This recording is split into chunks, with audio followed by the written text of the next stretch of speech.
Good afternoon and welcome speakers and audience to the 8th webinar in the All Energy Decarbonised Virtual Summit and the 26th we've held since May. Today, the emphasis is on Decarbonise, sponsored by the Scottish Government, which is co-located with All Energy in normal times and concentrates on the pillars of low carbon heat, energy efficiency, and low carbon transport.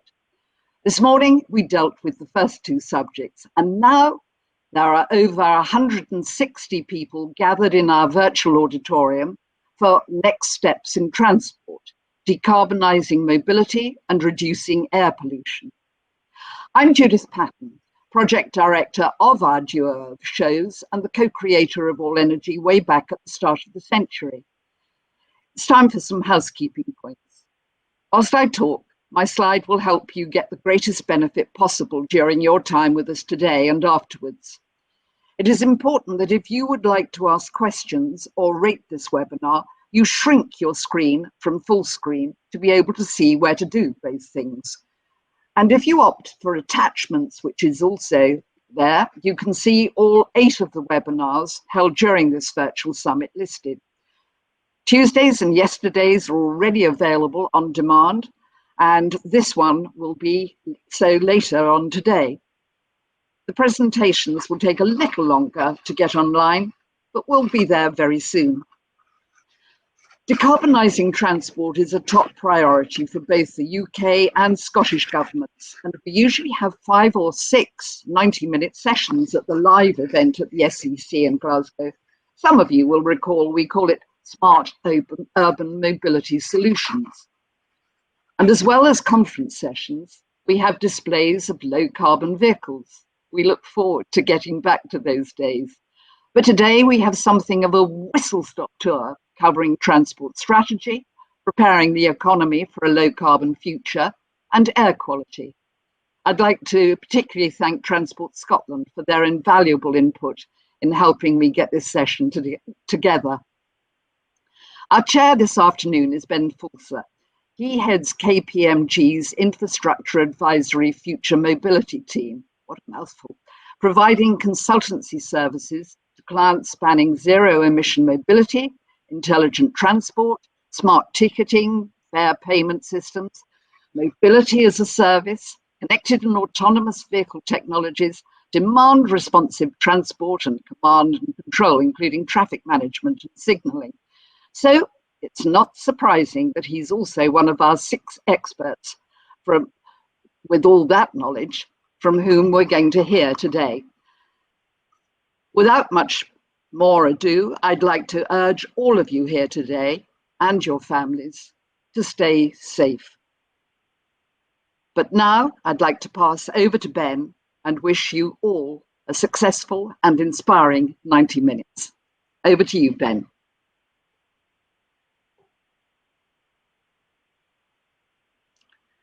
Well, I think Ben is coming. Here I am. Judith, Hooray. Thank you very much for that introduction. Having listened to you giving me my introduction and what a mouthful it is, I'm definitely going to shorten my mini bio going forward. It's great to be with you this afternoon and great to be invited to chair. I'm joined by 5 incredibly excellent colleagues from the transport and mobility space this afternoon, and I'll introduce them to you shortly. I think it's worth reflecting on why we're here today and the challenges that are facing us in the transport and the mobility sector. Transport is the largest contributor to domestic greenhouse gas emissions in the UK, 28% of the 450 odd million tonnes we produce each year.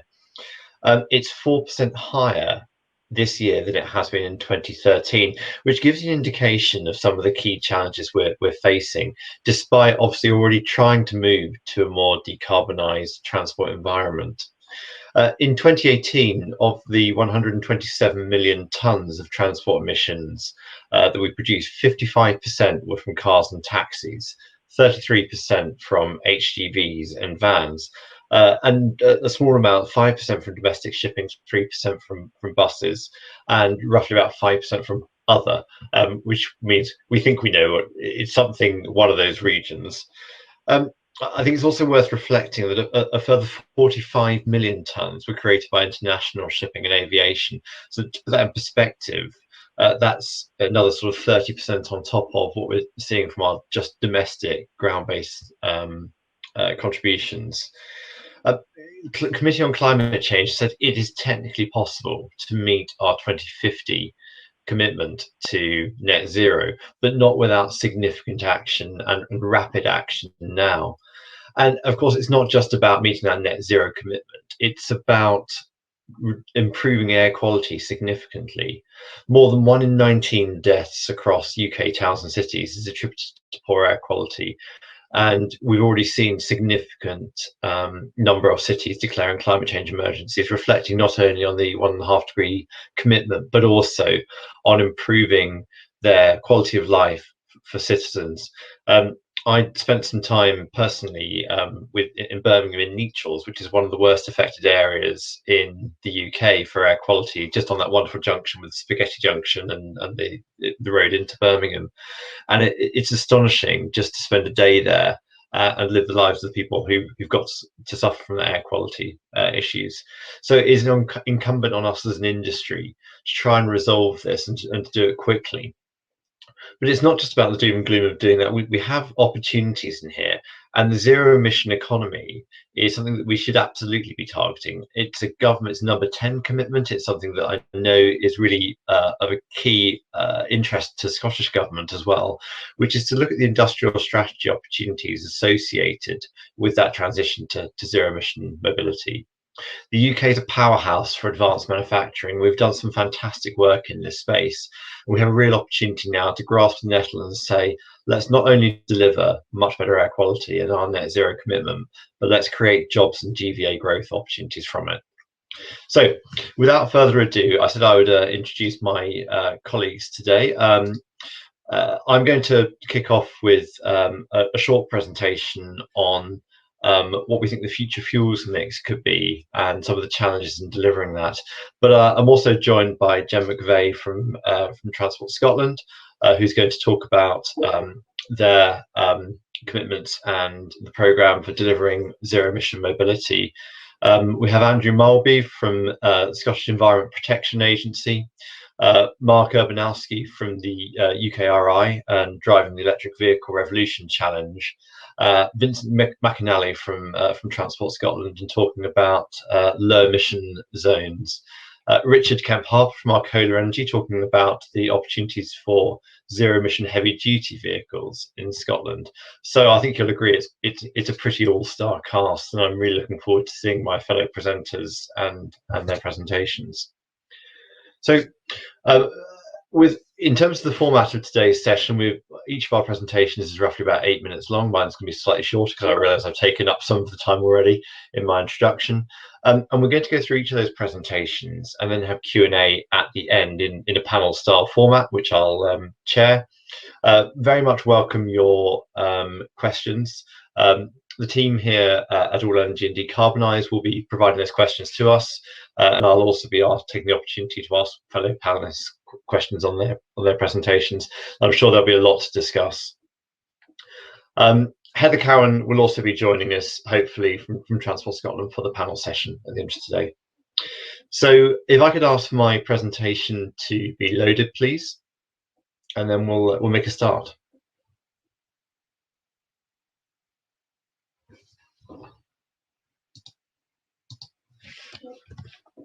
Great, thank you very much.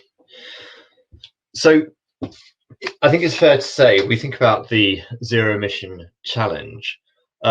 We are facing a real interesting environment with respect to the future fuels mix.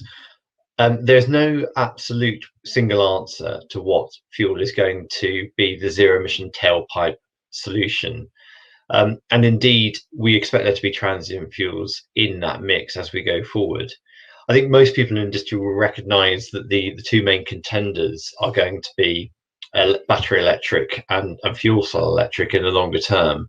But that does not mean that these things are available and at the right technology readiness to be deployed now. Reflecting, we in our team in Mobility 2030 and KPMG have been working extensively in this area with the likes of Scottish Government, Department for Transport and OEMs. And I think reflecting on where we think the future fuels mix is going to be, in 2030, we do very much expect battery electric to be providing a significant amount of the capability for zero emission at the tailpipe across the smaller vehicle classes. So certainly across passenger vehicle and light commercial vehicle. And this is absent any commitment to bring forward the ban on ICE sales. It's a reflection on where we're going with the technologies and also the total cost of ownership. In 2020, this year, we reached parity, we believe, with total cost of ownership with passenger vehicles and light commercial vehicles for battery electric. And that's obviously a fantastic position to be in. It doesn't mean necessarily that it's still cheap it's as cheap to go and buy a car. And those, even with the plug-in vehicle grant, those people who are electric vehicle owners or have been looking recently will know it is still at a premium. But actually, we take into account the maintenance costs of the vehicles and the fuel costs through life. That total cost of ownership level parity has been reached, which is obviously very encouraging. And now we're starting to see significant uptake in fleets. John Lewis is a great example of that. UPS making its commitment to buy light commercial vehicles from Arrival. And we'll see an increasing amount of this, especially with things like grey fleet commitments with the Scottish Government to transfer by 2025. We still think there will be some ICE, internal combustion engine, hybrid cells in those smaller vehicle markets by 2030. It's reflecting some of the more premium aspects, but also the lead time that it takes to skill up and tool up production lines. It's around about a 7-year lead time for most OEMs to retool.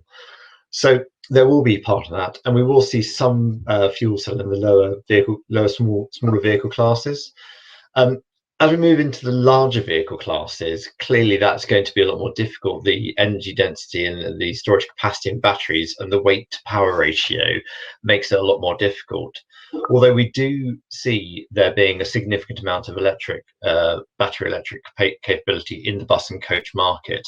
And this is definitely being borne out. A good example would be Ember Coaches, who are running their first electric intercity coach between Dundee and Edinburgh, but also the investment that's going into battery electric in buses. In the HGV market, I think we think the challenge predominantly is going to be that weight to power ratio for the amount of torque that's required for the vehicles. And so we see fuel cell providing a significant amount of that zero emission tailpipe as an immediate solution, albeit by 2030, as you can see on the screen, the majority will still be ICE, traditional diesel vehicles. And what's interesting about that is if you start thinking about the OEMs and where they're placing their bets, we are still seeing things across the patch. We're not seeing any absolute winners, especially in the heavy vehicle market. In the passenger cars and light commercial vehicles, a significant amount are now, of course, moving into the battery electric market. But in the trucks, we are starting to see more, not shown here with the hydrogen, but we are starting to see more in the bus and coach and the trucks with that fuel cell perspective. And of course, roads vehicles are not the only things we need to worry about, as we discussed. Whilst they make up the large percentage of emissions, we do need to think about aviation, rail and maritime.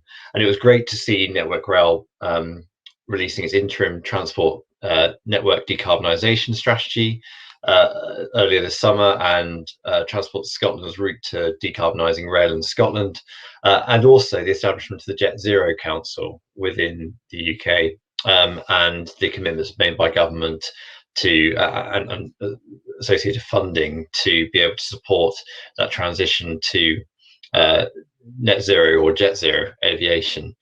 Whether we do see a hydrogen plane cross the Atlantic is another question, but it's certainly a worthy thing to be going after.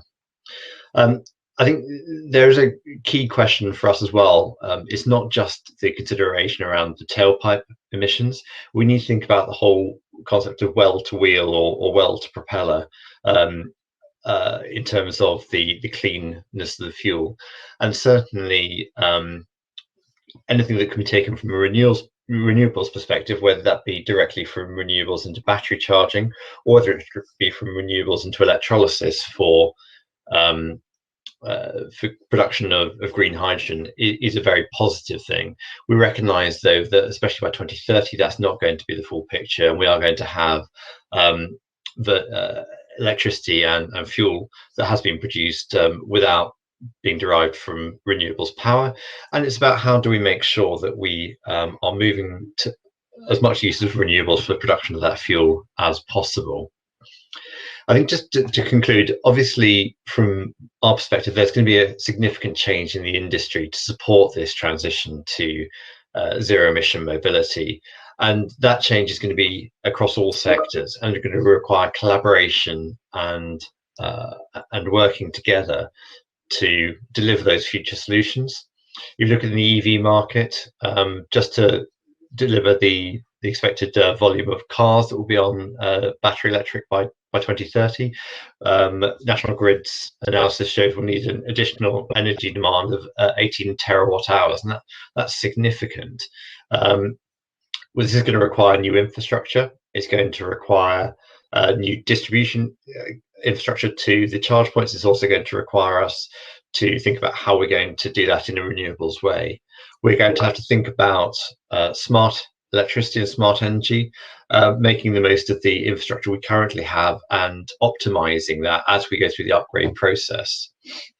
In the hydrogen space especially, we're going to have a lot of requirement for, if we think about those rail routes that cannot be electrified with early or discontinuous electrification, we're going to have to think about an alternative that's likely to be hydrogen. That plus the hydrogen required for maritime is going to create opportunities for us, but also going to require electrolysis infrastructure, distribution infrastructure we don't currently have. And then the hybrid fuels, LNGs and biofuels, will play a role in, we think, in the next sort of 8 to 10 years through retrofitting, but also as a transient fuel for things like maritime, meeting the International Maritime Organization's commitments, and also for HGVs. So we will see opportunities in this space, but I think it's generally accepted in the industry that this should not be our long-term solution, and we should be very much looking for that zero emission at the tailpipe. With that in mind, I'm going to stop, and hopefully Jen is now back online. So without further ado, I would love to introduce Jen McVeigh from Transport Scotland to give her presentation. Hi there. Hopefully you can hear me okay now. Great. So thank you to Judith for the invitation to contribute today with the presentation on Scotland's National Transport Strategy and the role of both technology and behaviour change in relation to greenhouse gas emissions. I'm Jennifer McVeigh and I'm Head of Transport Strategy at Transport Scotland. If you could just move on to the next slide there. So the collapse in economic and social activity as a result of managing the COVID crisis is unprecedented and has had a significant impact on travel demand, particularly the use of public transport. The longer term effects of this of the pandemic on the transport system in Scotland are still to be fully understood. However, within the context of this uncertainty, tackling climate change remains central to our work, as transport continues to be the biggest sectoral emitter in Scotland, and our legal targets remain the same. We still need to meet net zero greenhouse gas emissions by 2045, with ambitious interim targets of a 75% reduction in emissions by 2030 and a 90% reduction by 2040. And both behaviour change and technological development will be needed to achieve these targets. I will, through the rest of this presentation, take you through some more detail on some of our upcoming pieces of work that will support and progress our climate change objectives. So if we can go on to the next slide. This slide looks at the impact on travel demand, and it's based on Transport Scotland survey data, which has actually been updated slightly since this slide was produced. And the most recent data covers the period, well, the week ending the 1st of November and compares to the same week last year. The data tell us that cycling levels were down 30% and walking was down 50%. Public transport demand is down between 45 and 80%, depending on mode. And car traffic on non-tourist routes was down 20%. The next slide. The future demand for transport is very uncertain. It will depend on people and businesses' behaviour and choices after the pandemic. There remains great uncertainty about whether temporary changes in travel demand will be sustained. According to Public Attitudes survey data, about 50% of respondents are saying that they do not feel confident about using public transport, and that they will be more likely to use their private car rather than public transport post-pandemic than they were prior to the pandemic. Just on to the next slide there. We published our second national transport strategy in February of this year, and the strategy sets out the vision for Scotland with 4 priorities, key priority areas underpinning it. These are reducing inequality, tackling climate change, improving health and well-being, and helping to deliver inclusive economic growth. To aid recovery from the pandemic, we will still remain focused on these 4 priorities, but albeit in the new post-pandemic context. We are currently developing our first annual delivery plan, and this will be published at the end of the year, and will set out Scottish Government actions towards achieving these priorities. The next slide. This one sets out our strategic framework with our high-level vision and our 4 priority areas there. And underpinning these priorities, we have 12 outcomes.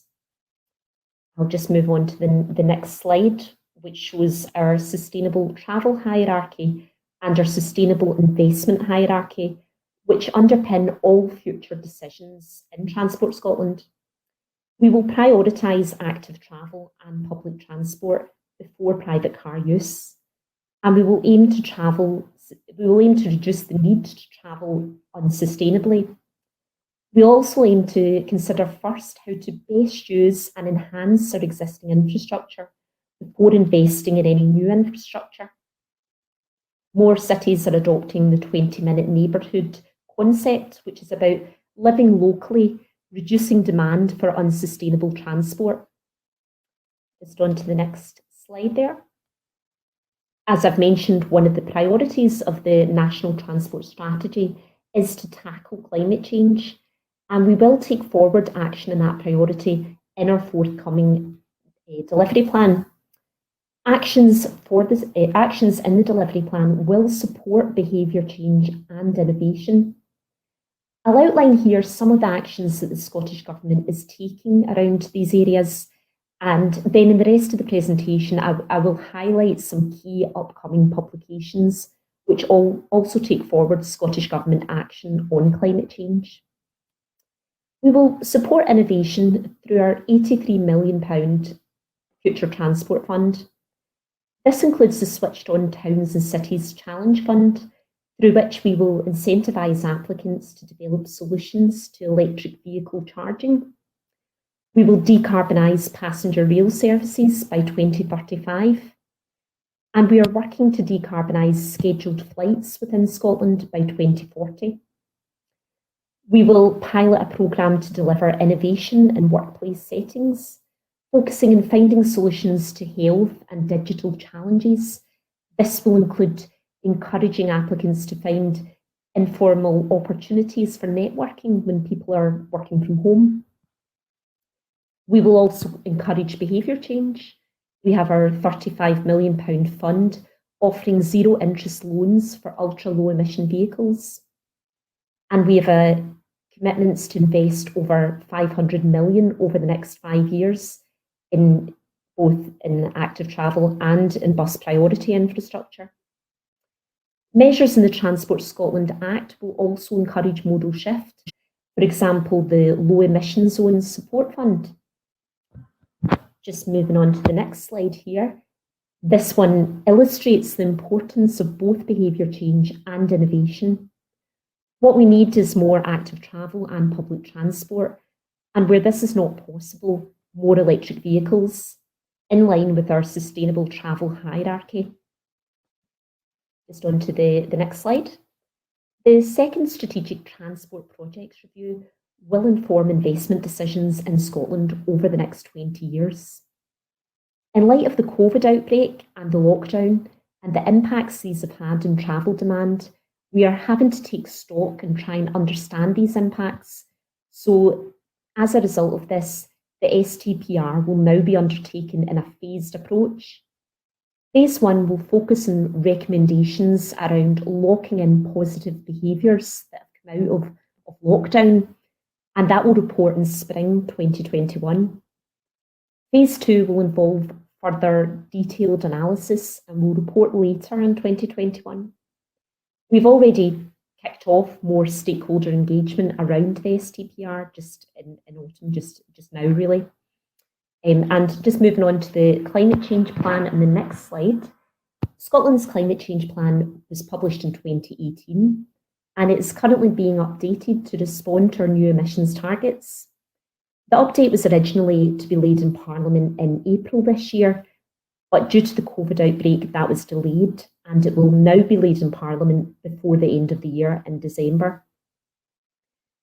Although transport emissions did fall slightly in 2018 compared to 2017, we know that transport remains the biggest sectoral emitter in Scotland, and the Climate Change Plan update will set out our plans for taking forward action to tackle this, and it will include measures around behaviour change and innovation. Just on to the next slide. The Climate Change Plan update will focus on a green recovery. It will, as well as tackling climate change. Our policies that will be included with this are being revisited to ensure that they contribute to the green recovery and to ensure that they will ensure a just transition towards net zero.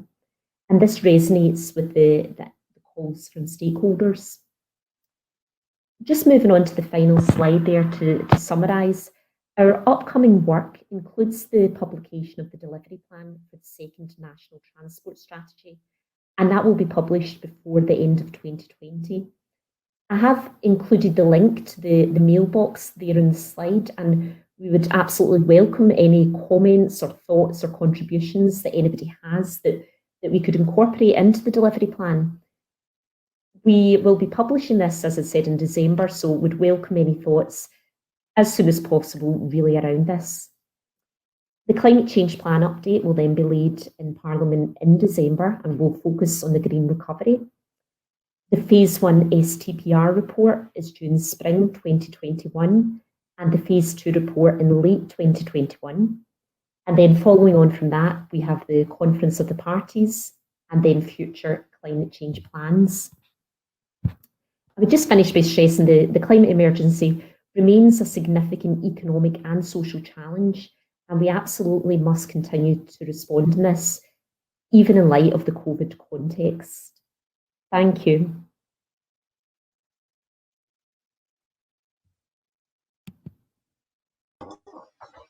Thank you very much, Jen. That was really, really interesting to hear, and good to get an update on the timelines as well for the plans. I'd like to now hand over to Mark Urbanowski, Innovation Lead for Driving the Electric Revolution Challenge from UKRI. Mark, hopefully you're with us. I am. Excellent. It's over to you. Thank you, Ben. And yes, I'd like to be thankful for being invited here to present today. I'm going to be talking about driving the electric revolution, which is part of UKRI's UK Research and Innovation Industrial Strategy Challenge Fund. and a bit about power electronics, machines and drives. So first of all, on to a bit of the background. So the Industrial Strategy Challenge Fund is part of UK Research and Innovation, and we're looking at supporting industry in the 4 areas here shown on the screen, which feeds well into today's presentation. There's AI and data, ageing society, and clean growth and the future of mobility. And that's what today's about, and those last 2 are what the Driving the Electric Revolution Challenge is about as well. So our aims of the challenge are summarised here on this slide. We are focused on power electronics, electric machines and drives. This is known as PEMD. As a challenge, we're trying to identify the key gaps in the UK supply chain and work with industry to help fill them. And all this is going to enable the delivery of net zero by 2050. There are already existing, there have been for a while, challenges regarding batteries, the Faraday challenge, and this really goes along with that challenge to ensure we've got the full system capabilities in the UK. We've got £80 million of funding available, and most of this is going on R&D projects. We already have 40 projects we have funded and they've kicked off, and there's over 100 partners working on those projects. We're not just about funding, we're also here to connect industry and academia and NGOs and the government together to make sure that the whole country is working well, to make sure that technologies and improvements in sectors can be shared, so stuff in automotive can be shared to rail, to marine, to energy. We're also supporting with industrialization and manufacturing, and we're looking at talent growth. We can't have this industry in the UK if we don't have the workforce to support it. This all ties in very neatly with the government's plan for a green and resilient recovery, where they're looking at accelerating innovation. The green recovery is key. They're backing new businesses. The UK's got a very good SME community, which we're looking to scale up. We're looking at levelling up across the UK, so it's not just focused around the capital, but it's really building all aspects of the UK regions, and we're showing that the UK is open for business. We're looking at investment from abroad. What is PEMD? I hear you ask. Well, PEMD is inside absolutely everything today. It's inside your phone, it's inside your vacuum cleaner, it's inside your car, it's inside aeroplanes, it's inside wind turbines. Power electronics, machines and drives are everywhere. Power electronics are the semiconductors inside, and they enable switching of high power. The machine is probably more familiar. That's the conversion of electrical energy into kinetic energy and vice versa in a wind turbine. And the drives, it is everything associated around it. Your control systems, your cooling, your passive components, the mechanical design of the system. And as I mentioned, this is in everything. And the challenge we've got is also cross-sector. It's not just automotive, it's not just transport, it is those, but it also includes industrial, robotics, energy as well.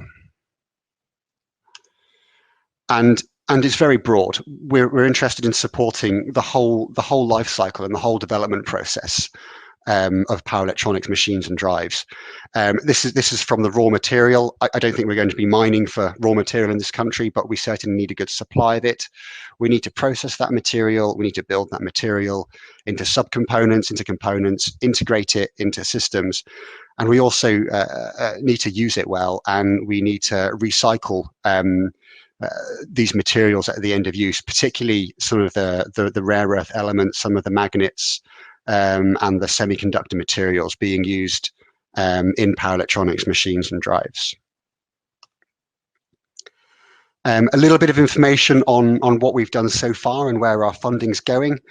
The two boxes on the left here are 7 million and our 5 million. These are the competitions we have already run, which have resulted in the 40 projects that we have ongoing.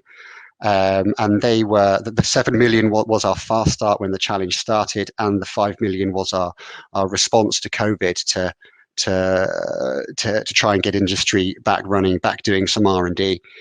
And those projects are very varied. We're looking at motors for marine. We're looking at wind turbine machines. We're looking at recycling some rare earth elements. All very different projects, varied in there. Next spring, we'll be running a large 20 million pound competition where we're looking for both high value, low volume industrialization projects and high volume, high efficiency manufacturing projects. We've got £6 million to invest in skills across the UK. This is across all levels of skills. It's directed at kids at schools and reaching out to them, ensuring they get interested in power electronics, machines and drives. It's to ensure that universities and people in further education and higher education, colleges, are learning the right skills that industry needs. And it's also for reskilling and upskilling the existing workforce to ensure that people currently working in carbon burning industries are able to reskill and upskill themselves for the new electrified industry in the UK. And £30 million has gone on to setting up 4 industrialisation centres. I've got a bit more of that on the next slide. So these industrialisation centres are the Driving the Electric Revolution hub to pull together the UK. And we've got them based in Scotland, the North East, the Midlands and the South West and Wales.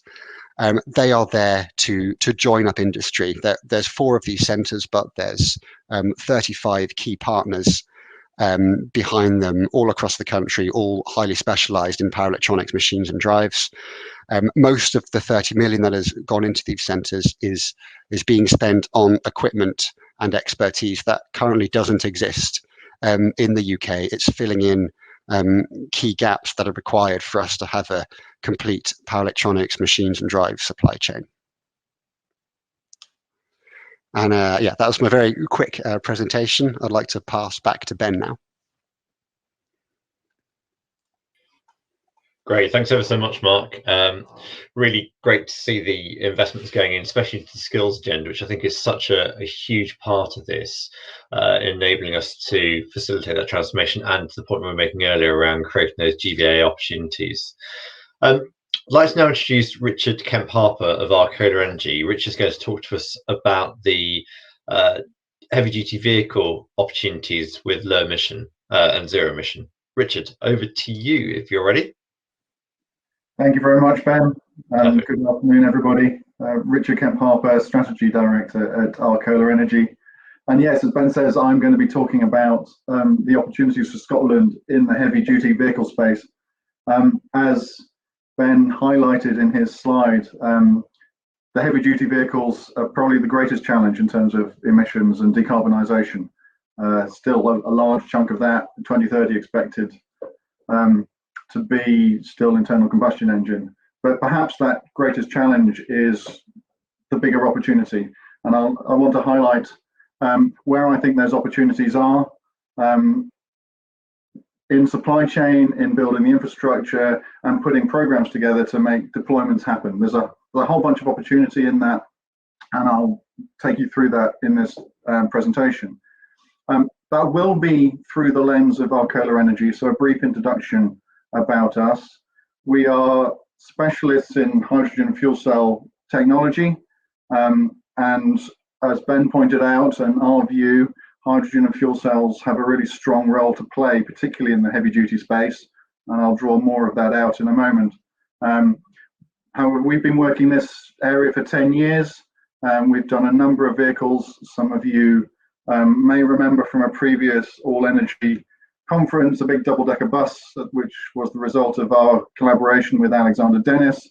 a fuel cell and hydrogen double-deck bus. We're looking now, as well as buses, we're looking at refuse collection vehicles and other trucks. And our role is to take the various components of a powertrain from tank to wheels, integrate that into a system, and convert existing chassis to be fully zero emissions with the range and performance that customers expect from the vehicles they're using now. And one of the key benefits of the fuel cell and hydrogen technologies is it is more or less drop-in replacement for diesel vehicles, in the sense that it will have similar range, similar performance characteristics, and from a refueling point of view, quick refueling turnaround times, so it has the same operational characteristics as a conventional vehicle. So easier, therefore, for customers to adopt. So I'm going to look at that. That's our perspective on the world. It's not the only view of the world. There will be a strong place for electric vehicles in heavy duty where those routes are fixed. There are some, though, that particularly suit fuel cell and hydrogen technology, and those are examples highlighted across the top here. Double-deck buses, where you need greater capacity. Refuse collection vehicles, where payload and performance is critical. Urban distribution, where you might have refrigeration, and that extra energy load means you need to carry more energy, and hydrogen fuel cells give you that. And then the long haul, which is obviously a greater challenge for battery electric vehicles to achieve. And the ability of hydrogen fuel cells to be able to carry more energy by weight means that you can achieve that range in a way that's not possible with current or even future generations of battery technology. And this slide just highlights some of the ways that and the trends that we see how this market's going to develop, starting with the public sector, municipal operators of vehicles in urban areas and depot-based refueling. The infrastructure, as Ben has highlighted, is a challenge to build out for hydrogen, but back-to-base fleets centered around one refueler is close to being commercial now in terms of the development of the hydrogen, production of hydrogen, and the infrastructure provision. So that's where we'll start. Urban environments are obviously a key place. If there is any silver lining from our current crisis, it's that we have been able to see what our cities could be like if we had zero emission transport throughout. And that's really focused a lot of minds on how we achieve that in the green recovery, so that we are able to build back better with zero emission vehicles in our urban environments. And there'll be a real focus over the coming years on the buses, on municipal vehicles like the refuse collection vehicles driving that. So that's where I think things will start, but that will move over time away from public sector into fully commercial operators, the longer distances, and away from the back-to-base model for refueling towards the public refueling as that infrastructure is built out over time. So just some hints there on how we see that market developing. We, as I say, have been focused on this for a while, and to the point we're now able to provide a really robust technology platform to modify and adapt to a range of heavy-duty vehicles, developed through work on the buses and now into other truck platforms. Here is an illustration of the layout of that and the various things there. As I say, it's a tank-to-wheels platform, all the way from the hydrogen storage through the fuel cell system, the battery power, thermal management, motors and drives, down to traction of the wheels. And I just highlight this here because that's bringing the opportunity for Scotland forward. There are large opportunities in the supply chain for these elements of the system. Tanks, pipework, thermal management, looking at the Faraday battery challenge for potential for high power batteries for this technology. Certainly the power electronics, motors and drives, fuel cell DC-DC, motor inverters, high voltage power distribution, a range of technologies that are available or required within our platform, and opportunities for supply chain, and I know there's companies we're talking to in Scotland around a number of these. There's a big opportunity in this arena for technologies that suit the heavy-duty platform. The performance requirements, the distances, the lifetimes, the loads are very different to those things developed in passenger cars. So the technologies that suit the heavy-duty vehicle is still a big open opportunity. So just as an example of the sort of vehicle and the benefits, again, this is a project we're looking at in terms of developing a refuse collection vehicle product and the benefit that brings. 100% zero emissions, it's only water, so it directly addresses now that air quality, low emission, clean air zone challenge. In the long term, with hydrogen, the decarbonisation of the production of that hydrogen therefore gives you the route to a decarbonised transport as well. And a lot of the schemes we're looking at, particularly in Scotland, are looking at the renewable routes to hydrogen. As I say, our technology platform is production ready. We're looking at building that out across a range of vehicles, adaptable and readily modified to the different operational requirements. In the refuse collection vehicle, it's a shift pattern you're looking at, so we're able to do at least 11 hours and possibly up to 18, depending on the amount of hydrogen. So that's probably a double shift, if that's possible within the environment of the city that you're operating in. 10-minute refueling, so it's very similar to a diesel vehicle, but able, because of the design of the technology, there is more energy by weight, so we're able to maintain the 10-ton payload that you'd expect from an existing 26-ton RCV platform. The vehicle performance carries on through the vehicle shift, where the fuel cell will provide energy at the same rate at the beginning of the shift as at the end, so you're not losing performance as your battery voltage reduces, and we can use waste heat for cab heating, and you've got the other benefits of the powertrain at least being much quieter than a diesel engine revving every time you need to do the compaction cycle. So we're at the point of as producing vehicles that are ready for deployment, but there's a number of other things that go into that deployment that also present really significant opportunities, I think, for Scotland. You've got the vehicle side, and there's that supply chain opportunity in a whole range of things there. There's the fuel, technical support, and you need to put all of those together to produce a customer proposition. And each of those elements has further roles for other players to play. We're looking to find the right customers and the use cases to identify suitable positions for these technologies that can be adapted readily to the technology. Chassis and body, the powertrain integration, the supply chain for the vehicles, there's roles there. Hydrogen production, the energy supply for that, the refueling infrastructure, the logistics, and the technical support. A huge range of roles for other players to be involved in this new and emerging sector. And I'd just like to finish with an example. This is a slide I've borrowed from the Hydrogen Accelerator set up by the Scottish Government to support the coordination of knowledge sharing around hydrogen projects to accelerate the process of deployment. And just using Glasgow as a case study, you can see how a whole bunch of these things are already in place. There's complexity that's needed from the city with a strategy to do hydrogen as a focus for its heavy-duty vehicles, through the innovation that's there, industry consortium for energy, thinking about the depot structures, working with suppliers to do the system integration that's needed, the vehicles, the refueling, and the wider infrastructure. There's a whole load of activity going on already that Scotland is really well placed for.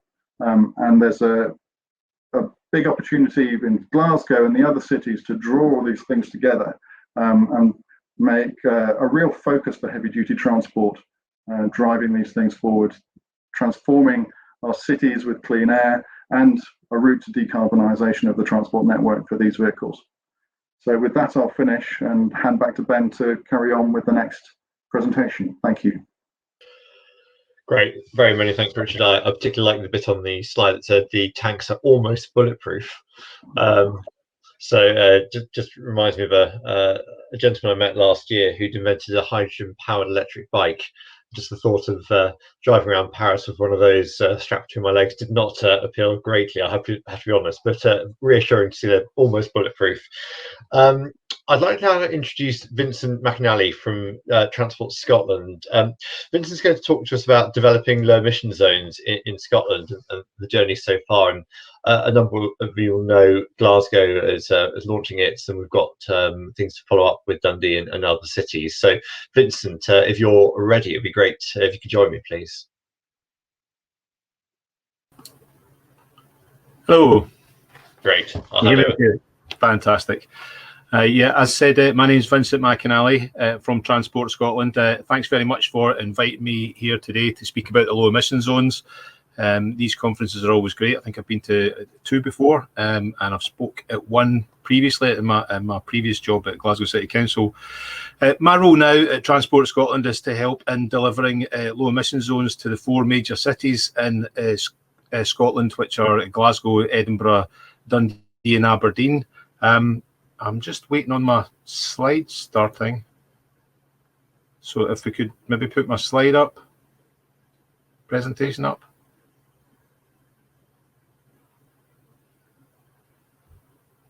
Oh, technical problems. I was hoping that wouldn't happen.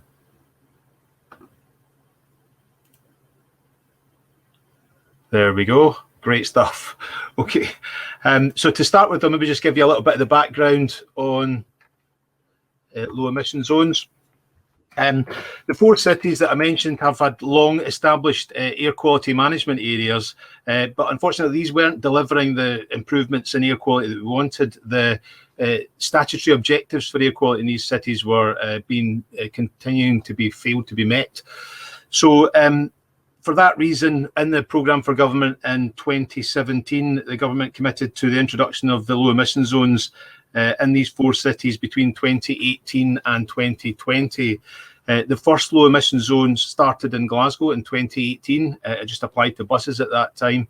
But unfortunately, with the COVID pandemic in 2020, we've had to delay the introduction dates for the other 3 cities, and that's now scheduled for early in 2022. The programme for government in 2018 also committed to support those struggling to make the changes needed to comply with the low emission zone standard, and I'll come to that later on in the presentation. It's maybe worth just pointing out here as well that there's quite a difference in the low emission zone that's been set in Scotland compared to the clean air zones in England. There is no ability to pay the daily charge to enter a low emission zone in Scotland. It's not a means of road user charging. Instead, what there is a fixed penalty notice that's set as a deterrent to prevent vehicles to come in. So that's quite an important distinction about what's happening in Scotland as opposed to elsewhere. Early on in the process, Transport Scotland commissioned some research to determine the perception and acceptability of low emission zones. There was an awareness, or there was some awareness at least out there about what low emission zones were, and an understanding of the harm associated with air pollution. However, there was maybe a bit of confusion in some of the public about air pollution and carbon reduction, CO2 and greenhouse gases. And that was something that we're looking to kind of improve upon through the use of our communication strategy. Again, I'll come to this a little bit later on. There was, however, a general acceptance that low emission zones would be good to tackle pollution from transport. And there's been a fair amount of coverage since then in the press, as you would expect, to kind of tend to dwell on the negative about fines and, you know, potentially vehicles being put off the road, including taxis and so on. But there has been coverage of that. It was fairly well accepted that the low emission zones come with a significant cost. There's a significant cost in setting up and administering the scheme. And that's all been provided by the Scottish Government so far. In addition, there are also costs for businesses, transport operator, and those that own vehicles that are not compliant. As I mentioned earlier on, the Programme for Government Commitment introduced a number of funding streams to support people on low incomes, for those that run small independent businesses, but also for major transport operators and public transport operators, such as the bus companies and across Scotland. The biggest scheme's probably been the bus emissions and retrofit scheme, which is the commonly known as the BEAR scheme. That allows operators to claim up to 90% of the cost of an engine retrofit system, which effectively fits on an exhaust system that allows the bus to be brought up to the same emission standards as a brand new bus. So these are older buses that are heavily polluting, they get fitted with a retrofit system, and they get brought up to the same emission standards as a brand new bus. That's a much cheaper option than providing brand new buses. This year alone, we'll be retrofitting hundreds of buses across Scotland, and if that money was to be used to purchase brand new buses, it would only get a fraction of that number. We've also provided public transport provision grants to low emission zone cities and their neighbouring authorities, and that's allowed for the infrastructure improvements, to bus shelters, to bus signalling, for bicycle lanes, and for electric charge points. So it's not just about the engine technology being improved to be less polluting. It's also about encouraging modal shift and sustainable transport. For those individuals that need the most support, such as those on low incomes, we've now launched the Support Fund, which gives a grant of £2,000 for destruction of a non-compliant vehicle. Now, they can take that money, and once that vehicle is destroyed, they get the £2,000. They can put that towards the cost of a compliant vehicle if they wish, but they don't have to. They can use it for other purposes. And in addition, 2 members of that household can receive a £500 grant that they can put towards public transport or purchase of bikes, electric bikes or whatever.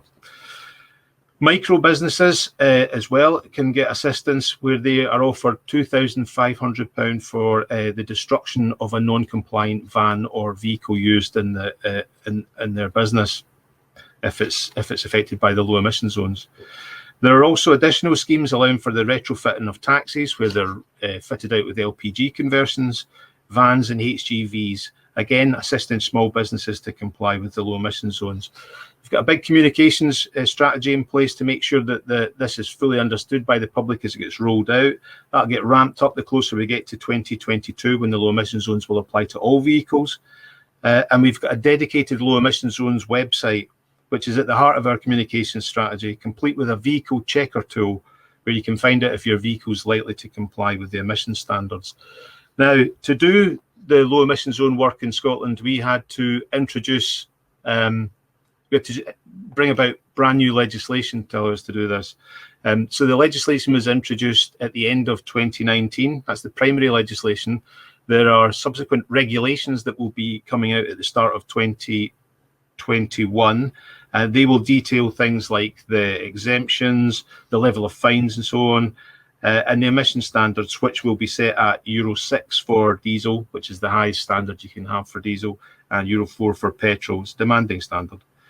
The flow chart on the right just gives an indication of the processes that the local authorities require to go through. Penalties and exemptions. While the levels of fines have yet to be confirmed, there will be a consultation launched on that shortly. Again, the fines are meant to prevent entry, so they'll be significant.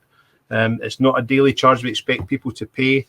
What's maybe worth noting from this is that there will be different levels of fine for different vehicles. So a bus or a HGV will get a far higher fine than a car if it's non-compliant and within a low emission zone. And crucially, there will be a surcharge for repeat offenders. So businesses can't look on this as just a charge that they're going to pay every time they go in. The level of fine will be ramped up for subsequent offences, and it will become very expensive very quickly. Exemptions will be set nationally, although they're very limited in scope, and they're shown here on the right. So to conclude, I thought we'd just briefly look at the low emission zones areas and how they're shaping up across the cities. As I mentioned, Transport Scotland are working with the local authorities to ensure that there's consistency across the country in the development and implementation of the schemes. And the legislation will ensure that the fines and emission standards, exemptions, etc. are all the same. However, each of the cities is responsible for their own low emission zone. They own the scheme. The low emission zone in these cities will be designed to respond to the particular circumstances in that city. For example, they set the boundary according to the detailed modelling and analysis, the outcome from the detailed modelling and analysis. So if we look on at the two, sorry, before that, I'd maybe just mention as well, enforcement will be done through automatic number plate recognition cameras. So if we look at the two cities, two maps on the left, that's Glasgow and Dundee city centres.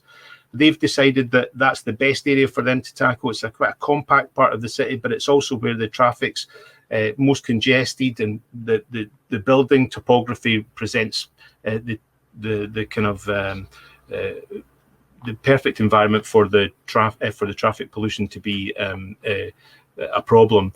On the right-hand side, what we see is the two zones that have been proposed by Edinburgh, where they have a narrower or smaller city centre zone, which will affect all vehicles, but because their air quality problems cross right throughout the city, they also have a boundary which takes in the full administrative boundary of the local authority. So that's quite a huge low emission zone. That area will only apply to commercial vehicles. Now, I should point out at this point that COVID-19 impacts on transport and on life generally has presented a number of uncertainties that require careful ongoing consideration. I mentioned earlier on that we put the introduction date back to 2022, but we're also working with transport modellers to ensure that the associated COVID-19 uncertainties are addressed, because there are massive uncertainties about the effects on business, the effects on transport movements, the effects on public transport, and the ability of that going forward. So that's probably me out of time. So just the last slide here is I would say to anyone that's looking to find out any more about low emission zones in Scotland, please visit the Low Emission Zones Scotland website.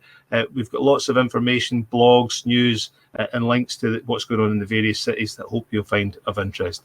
Thank you very much for listening. There's a lot to cover there. Vincent, thank you ever so much. Really, really informative and very helpful. So thank you for that. Last but not least, I'd like to introduce Andrew Mulby from SEPA, who's going to speak to us on emission reduction in Glasgow prior to the low emission zone introduction. So a nice segue from Vincent's talk there. Andrew. Thanks very much. Yeah, thanks, Andrew Mulby. Yeah, so talking specifically about Glasgow, sort of follow on from what Vincent was just talking about. So I'll talk about some of the data that was used to help define the LEZ, some of the air quality data that's been used to track its performance, and then I'll sort of talk about the LEZ within wider measures relating to air quality, active travel, and climate change. So the boundary of the LEZ was informed by air quality modelling and air quality observations. So the map on the top right shows annual mean concentrations of NO2 from air quality monitors in 2017. So the red markers were exceeding the annual mean limit value, and they're all within the city centre zone, which became the LEZ. Air quality modelling needs really detailed traffic data. So we collected new traffic data at all of the black markers shown on the map on the bottom left. And where those exceedances occurred in 2017 on that map, concentrations in that area have really remained high. So why do we use a model? What can we learn from air quality modelling? Well, we can simulate annual concentrations of NO2 at a whole network of virtual receptors covering both sides of every road in the city. And we can then show whether the predicted annual mean at each of those locations is above or below the annual mean limit value. And this confirms again that exceedances occur within the city centre, as indicated by the points in pink. We're then interested in knowing the relative contribution to that annual mean from different types of sources. So this includes the contribution from traffic versus other sources of combustion and other background. And importantly, of the road traffic contribution, we want to know which types of vehicles are the highest emitters and which streets are dominated by different types of vehicle. So these two maps show streets that are dominated by emissions from cars on the top, which is in reality is diesel cars, and streets dominated by buses on the bottom map. And the bus map really shows that streets dominated by buses fall within the city centre, and they also coincide with streets where there are observed and modelled exceedances of NO2. So the evidence is very clear that limiting emissions from buses will be most effective in reducing concentrations of NO2 in the city centre. So this led to the creation of a phased approach, and that means increasing the proportion of journeys made by the cleanest Euro 6 buses. And in order to track progress against these targets and to help bus operators plan the deployment of new buses, we created an online data tool. So this combines bus operator data about the age of the fleet with bus route and timetable data. So for every street, we can easily track the proportion of journeys being made by the lowest emission buses, the highest emission buses. And this snapshot just shows results for 2 streets taken from that tool. So the LEZ came into force at the beginning of 2019, with some bus improvements being made prior to that date in order to comply with the first phase. So this air quality data is taken from a monitor in the city centre on a street that's dominated by bus emissions, where concentrations have traditionally been very high. The graph on the top compares 2020 daily concentrations in red against data for the previous 4 years in blue. And up to the point of the COVID lockdown, which I'll come on to briefly next, concentrations have been consistently lower than in the previous few years. A more useful measure, perhaps relevant to the type of exposure that leads to health impacts, is the number of short-term peaks. And the chart on the bottom left shows a reduction in those number of peaks over 100 at the same monitor. We also have different ways of looking at the data to check that the changes we see in concentrations are not just due to changes in the weather. So the chart on the bottom right shows concentrations normalized by wind speed in a particular month. And again, we see a reduction in concentration at all wind speeds. So it goes without saying that the COVID lockdown had a dramatic effect on traffic levels. And we did see corresponding reduction in pollution across Scotland, Europe, and beyond. So the graph at the top compares observed levels of NO2 against model results. And that's where the model used traffic that was maintained at normal levels. So therefore, the difference between these two lines is the scale of reduction due to the drop in activity. In order to understand better how traffic and air quality behaved as we came out of the spring lockdown, Transport Scotland did additional traffic data that we've examined. And the chart on the bottom left shows traffic from one of the key commuting routes along the edge of the city centre. And as the total amount of traffic recovered to normal levels, we saw a slight change in the composition of traffic, such that there was an increase in light traffic, mainly private cars, at the expense of heavy traffic, such as public buses, one of the effects of the pandemic. So what did this mean for emissions of NOx and also for emissions of greenhouse gases? Well, at the height of the lockdown in April, emissions of NOx and of CO2 dropped to around a third of their typical levels. And what about the LEZ specifically, which we know is in place to improve air quality? Well, even if we were to convert all of the traffic inside the LEZ to the cleanest emission standards, Euro 6, this would have a significant effect on emissions of NOx, going to around 40% of current levels. However, it would have almost no effect on emissions relating to climate change. So hopefully I've shown that there's been a good evidence base for the low emission zone and signs of improvement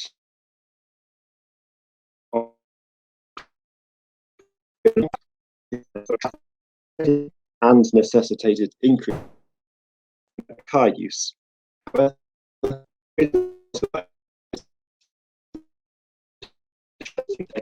And climate change, the reduction in overall traffic levels is required rather than just everybody heard, moving further towards bike fleets, the risk of congestion caused by congestion caused by electric vehicles. And so I think we'll agree that cleaning people out of private cars, and that ceiling much as we've heard in the transport strategy. And I think that's almost my 8 minutes. So Ben, I'll hand back to you. Thank you. Thanks, Andrew. Yeah, unfortunately, we're having a couple of connection challenges with your line just towards the end, but I think we got the majority of it. So thank you very much. We've now got 20 minutes panel Q&A to talk to the panelists and ask questions. And I'd encourage you, please, to provide your questions through the portal, and those will be provided to us to raise with the panel, or to me to raise with the panel. We've had a couple of things already come in, so I'm going to go with the first one from one of the audience, one of the participants, which was, I think I'll direct this, Richard, to yourself first of all, if that's okay, which is, do we think that green hydrogen will be made commercially available for HGV customers at convenient locations? Are the big fuel suppliers, the BPs, the Shells, etc., on board with buying hydrogen? So I think what I'd say on that is I see the hydrogen and production and supply is probably ahead of the supply of the vehicles. So yes, very much there are significant players getting involved in hydrogen production. In fact, I would recommend people go back to some of the earlier seminars at All Energy this time on some of that, and based on I think Tuesday, the speed and scale that hydrogen projects are coming is significant. That's renewable energy players as well as traditional oil and gas companies.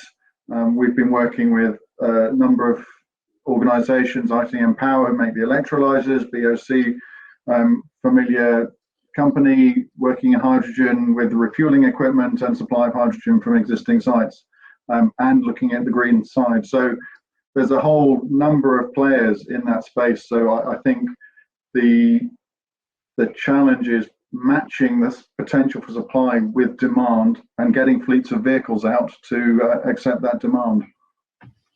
That's great, thank you. Are there any other views from the panelists on how we might ensure there's sufficient distribution infrastructure in place for hydrogen to be able to ensure that we can get it out to those locations which it's needed in?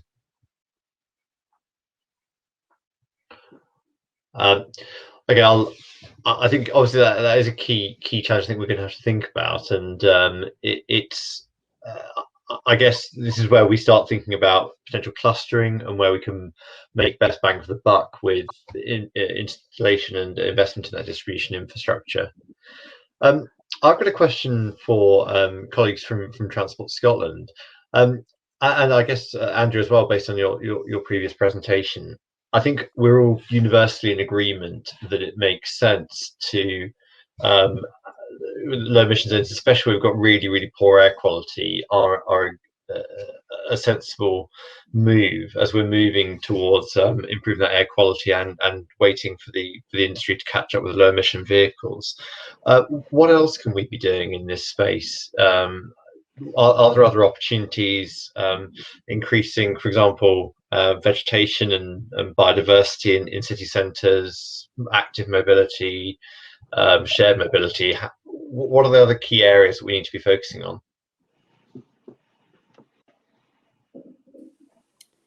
Don't know who you want to kick us off. Well, Heather, do you want to, as you've not had a chance to speak? Nice to see you.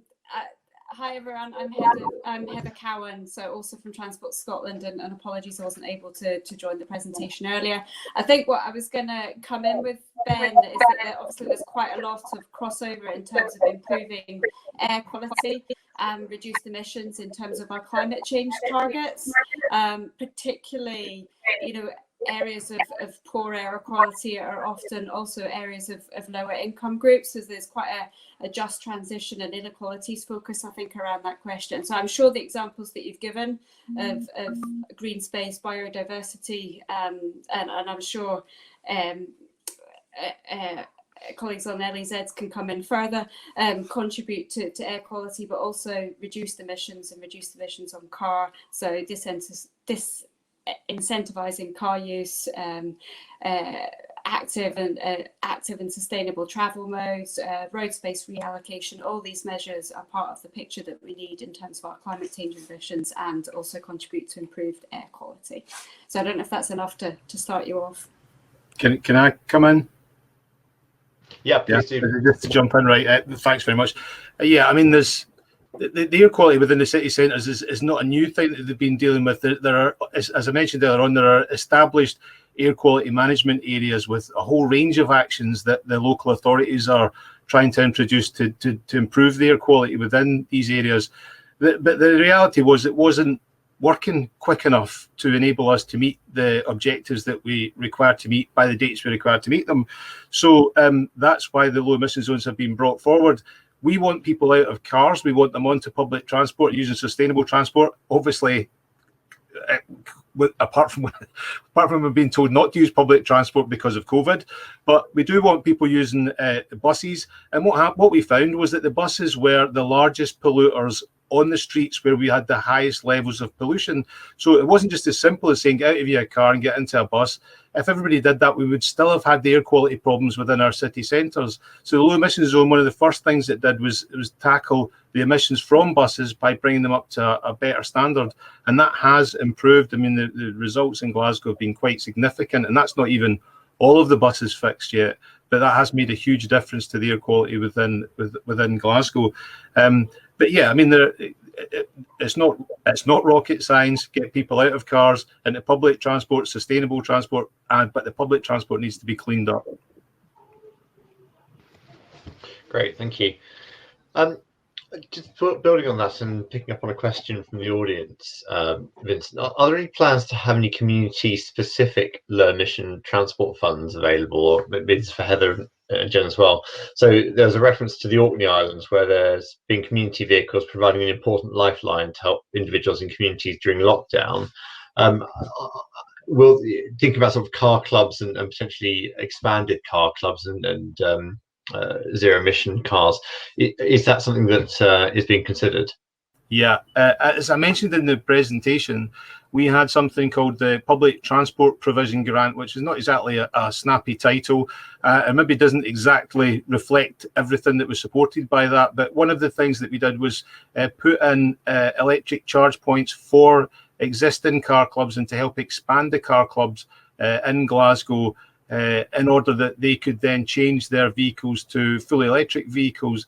And that's the kind of support that we are hoping to offer in tandem with what the low emission zones going to bring about to kind of enable that improvement. So absolutely, there are a range of measures that are being supported out with just the cameras being set up and fines being issued to non-compliant vehicles. That's great, thank you. Question for our colleague from the UKRI. It's great to see an emphasis on the whole life cycle of materials needed for increased PMD. Whilst we can't mine any of these materials in country, are there plans to look into ways of ensuring those materials can be obtained elsewhere, can be sourced sustainably and ethically? Yes, this is something we're looking into. I think I briefly mentioned one of the projects we're funding is looking at recycling rare earth elements from existing goods in this country already, and looking into really upscaling this quite new process. We are also working with international bodies to ensure we have got not just a secure supply of these materials, but one that has minimal impact on or negative impact on the environment and society in countries around the world, because often these are developing countries who can be exploited.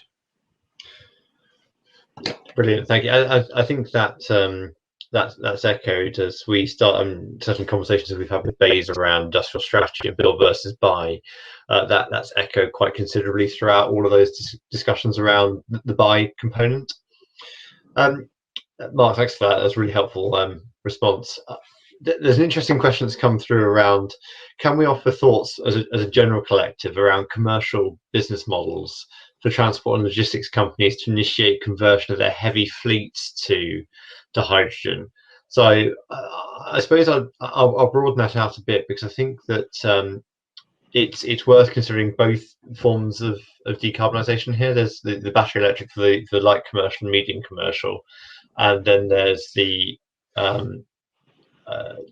hydrogen potential for the heavy goods vehicles. Just to start off, as I said earlier, I think for me the TCO argument, total cost of ownership argument, for the light commercial vehicle fleet is almost being made. The challenge you've got is the residual value of the legacy vehicle fleet. But actually, what we're starting to see is even then early swap out at, say, 7-8 years out of the normal 10 to 12 year vehicle life cycle. If you're doing a sufficiently large fleet, is generating the economic returns required on the LCV fleets.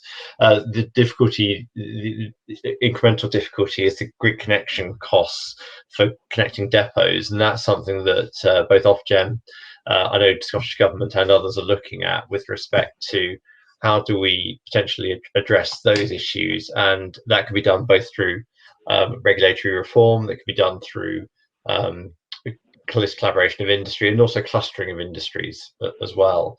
I would welcome other thoughts. Richard, on the hydrogen side, for the economics of hydrogen would be good for you to cover. Yeah, sure. So one of the key things for commercial businesses adopting new technologies is the risk factor. So I think business models that start to look at resolving that. So for example, lease models for the vehicles that come with a fuel package. So you're taking both the vehicle risk and the fuel risk away from the operators, and financing that as a whole project and program, potentially with the infrastructure and the energy supply as well, looking to renewable developers and so on, looking for offtakes for their energy. So I think we'll see some quite rich business models around that sort of framework as key enablers of this. Thank you. Heather, I suppose question for you really. Obviously, I'm party some of this information from our work with you, but it'd be interesting to understand a bit more around Transport Scotland, Scottish Government's thinking around how do we make these commercially viable for industry, these type of decarbonisation models. Hi Ben, I know it's a shame it's not one of these the panel where you can invite the audience in, because I'm sure Nigel Holmes, who's posed the question, could also give us a very good answer in terms of what he's looking for in terms of leadership around hydrogen. I'm happy for you to come in, Ben, on the detail that you've got from your work in Transport Scotland, if you're happy to do so. Yeah, absolutely. So thanks, Heather. So the work we're doing with Transport Scotland is to help run its industry advisory group for decarbonisation of roads transport. So this is looking both at how do we get the industry working together to achieve decarbonisation, but create industrial growth opportunities for Scotland. And I think, as Richard has quite helpfully said earlier, and Mark through his discussion, there are significant opportunities for UK PLC more broadly and for Scotland in terms of that transition to zero emission mobility, with advanced manufacturing, with fuel supply, especially around the green hydrogen space with off-taking from renewables.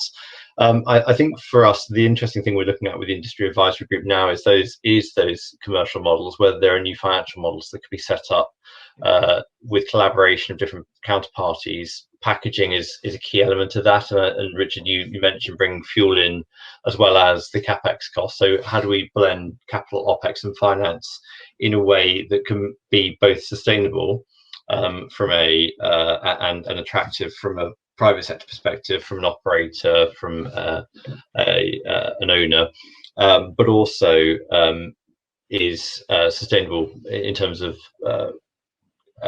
from a financier's perspective, and can be delivered as an asset, a financeable asset base.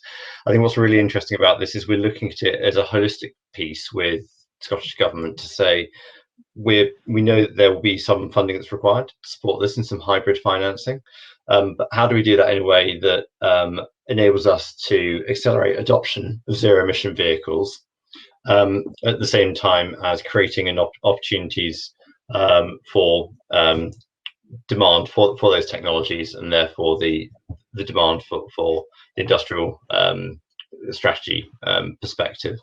So there's definitely work ongoing in that space, and you know, I sort of give credit to Scottish Government, because I think they were probably the first off the mark with saying, actually, we do want to create industrial growth opportunities from this, as well as supporting our ambitious zero carbon objectives. So I would say that there's definitely work ongoing in that space, and keep an eye out for what's coming out in the next 6 to 9 months from that industry advisory group. I'm coming back to the questions from the audience. One more's come through, which I think again is in a similar space. It's around the Scottish Government having an ambition for Scotland to have the most comprehensive electric vehicle charging network. And can the same approach be used to establish hydrogen refueling infrastructure across Scotland, particularly in the LEZs? And that is from Nigel, that question. So I suppose it's an interesting, it does go back to the commercial models, I think, Nigel, to a certain extent. What's going to be affordable, what's going to make sense from an economics perspective and from a commercial perspective. We talked about clustering earlier. Richard, come back to you. It's another hydrogen question, but I suppose there's an interesting, how do we make sure that refueling infrastructure is where we need it to be? So I think I'd like to do a plug for what actually the Scottish Government and Transport Scotland have been doing in this space, and for our interactions with them. The hydrogen accelerator that I mentioned is being set up by Scottish Government explicitly to do that sort of acceleration, to look at the clusters of businesses, to identify the different players in the space, and to accelerate the development of deployment and schemes. And you know, Scotland is actually a leader from the whole of the UK with respect to developing those clusters. You look at Aberdeen, you look at Orkney. I highlighted the plans already in place in Glasgow. So I think a lot of that is in place, and the framework for developing that is in place. And I'm sure there will be intelligence coming through the hydrogen accelerator that then lead to saying, okay, now's the time to put the funding behind that to enable things. And there's the programme as well that Scottish Government's leading, hydrogen assessment, to look at what the benefits are for Scotland and where those priorities are. So no, Scotland's really well placed, and I think props to the Transport Scotland and Scottish Government team for the work that is already going on. Yeah, absolutely. Thank you. I suppose we've got 2 minutes left until the end of the session today, and I've been really inspired by everyone's presentation. Thank you ever so much for taking the time. I wouldn't mind just a quick round robin around the panelists, if that's okay.